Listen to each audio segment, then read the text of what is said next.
Saya akan melanjutkan pembahasan mengenai sifat-sifat transaksi. Jadi masing-masing transaksi individual itu memiliki beberapa karakteristik, yaitu atomicity, konsistensi, isolasi, dan durability.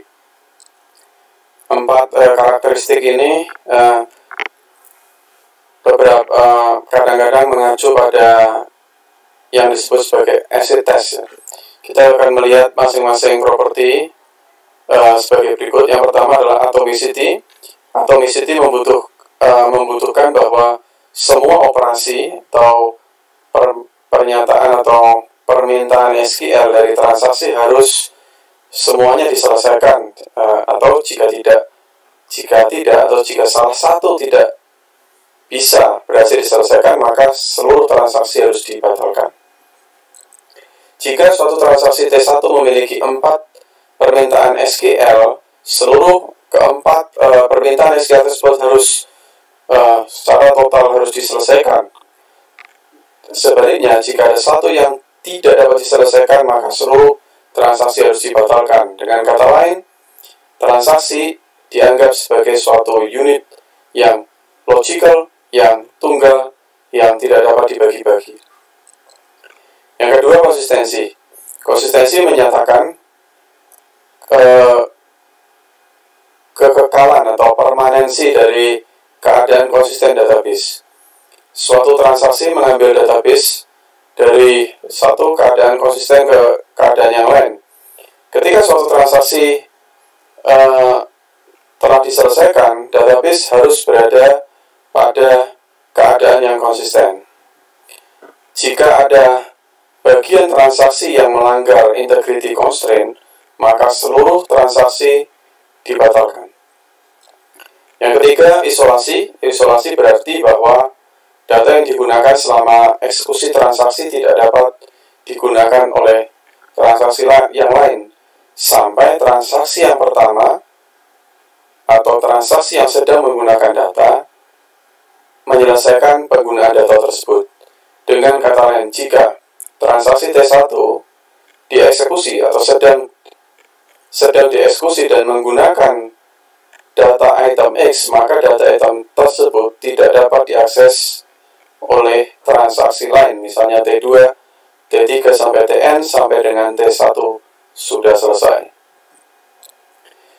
Sifat ini khususnya penting pada environment multi-user database karena beberapa user dapat mengakses dan dapat mengupdate database pada saat yang sama. Yang keempat adalah durability atau kekekalan atau permanensi dari transaksi, yang memastikan bahwa sekali perubahan transaksi dilakukan dan diselesaikan, dikomit, maka perubahan tersebut tidak dapat dibatalkan atau tidak dapat dihilangkan, bahkan pada saat kegagalan sistem sekalipun. Selain pada individual transaksi, ada juga properti yang lain yang berhubungan, yang digunakan ketika eksekusi transaksi berjalan secara bersamaan. Misalnya, diasumsikan bahwa DBMS memiliki 3 transaksi, T1, T2, dan T3, lalu dieksekusi pada saat yang sama. Agar dapat secara tepat diselesaikan, maka DBMS harus menjadwalkan eksekusi yang bersamaan tersebut, eksekusi operasi transaksi yang bersamaan tersebut.